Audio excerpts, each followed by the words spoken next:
नमस्कार दोस्तों। तो आज हम हिंदी ग्रामर के क्वेश्चनों को हल करेंगे जो रीट मेंस 2026 में पूछे गए थे और मैंने इनको किस प्रकार से हल किया था। मेरे पांचों क्वेश्चन सही थे। पहला क्वेश्चन है हिंदी ग्रामर का था और आगे उन्होंने संधि करके दी थी, बाद में विच्छेद पूछा था। ये पूछा था कि इनमें से कौन सा सही है। तो देखो, अति प्लस आचार ये सही है, तो ए वाला ऑप्शन जिसमें भी होगा वो सही होगा। फिर बी पूछा है थतेव। थतेव का थता प्लस एव होता है, थत प्लस एव नहीं होता है, तो ये गलत है, तो मैंने इस पर क्रॉस कर दिया। पर प्लस इच्छा, परीक्षा, ये भी गलत है क्योंकि रा पे छोटी की मात्रा होनी चाहिए। ये वृद्धि संधि का, सॉरी, दीर्घ संधि का उदाहरण है। और डी प्र प्लस ऊण प्रोण, ये भी सही है, ये वृद्धि संधि का अपवाद है। और है गव्य प्लस गो प्लस यम, ये याद संधि का उदाहरण है और ये भी सही है। तो देखो, जिसमें भी आप, अगर आपको कुछ नहीं आता है तो आपको ये तो पता है कि बी गलत है, तो जिसमें भी बी हुआ उस क्वेश्चन को आप हटा देंगे। देखो, ए में बी है, सी में बी है और डी में भी बी है। हमारे पास ऑप्शन बचा ए डी ई।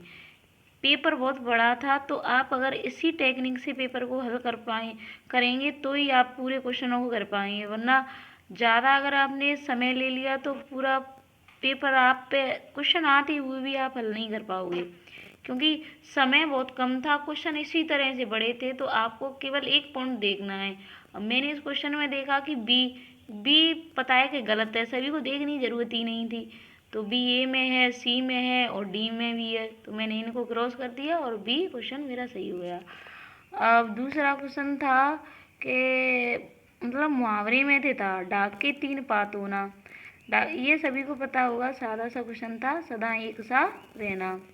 अब आगे देखते हैं। ये क्वेश्चन थोड़ा टफ था क्योंकि इसमें हमको विशेषण पूछ लिया, संज्ञा पूछ ली और सर्वनाम पूछ लिया, सभी के उदाहरण दे रखे थे और उनको मिलाना था।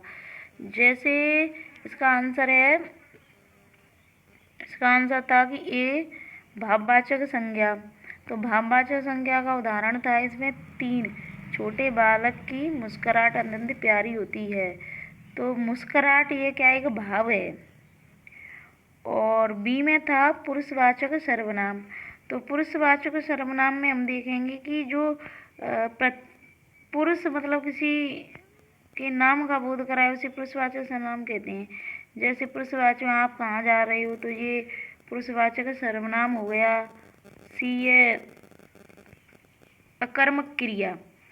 अकर्मक क्रिया मतलब जिसमें कर्म ही नहीं होता उसे कहते हैं अकर्मक क्रिया। जैसे माधव सो रहा है, सी में वन, क्योंकि इसमें कोई किसी प्रकार का वो कर्म नहीं कर रहा है, केवल करता है और क्रिया है। और डी है गुणवाचक विशेषण। गुणवाचक विशेषण मतलब कि किसी के गुणों को बताना। डी में दो सही है। इस मोहल्ले का बज बजाता नाला नगर निगम की पोल खोल रहा है।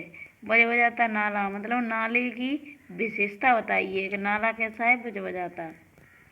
तो ए में 3, बी में 4 और सी में 1 और डी में 2 सही है। आगे देख लें तीसरा क्वेश्चन। वर्तनी की दृष्टि से शब्दों का चयन करें। देखो, श्रृंगार शब्द मतलब कि कौन से शब्द इसमें सही है, ये पूछा था। श्रृंगार ये गलत है। घनिष्ठ ये सही है। उज्ज्वल, उज्ज्वल भी सही है। संसारिक गलत है क्योंकि सांसारिक होती है। और संन्यास भी सही है। आगे देखते हैं। देखो, समास दे रखे हैं और उनके उदाहरण दे रखे हैं। जैसे चारपाई मतलब निम्नलिखित सामासिक शब्दों के साथ उनके समास के भेद दिए गए हैं और सही युग्मों की पहचान कीजिए। जैसे चारपाई, तो जिस संख्यावाची विशेषण कौन सा होता है, द्विगु समास, ये बिल्कुल सही है, सॉरी विशेषण नहीं समास। पंचानन ये गलत है। 5 है जिसके आनन, ये बहुव्रीहि समास का उदाहरण है। तीसरा है जलधर, जल का धर तत्पुरुष समास, यह सही है। आग पानी, आग और पानी द्विगु समास जिसमें दोनों ही शब्द प्रधान होते हैं, ये भी सही है। और ई है दशानन बहुब्रीहि समास, ये बिल्कुल सही है।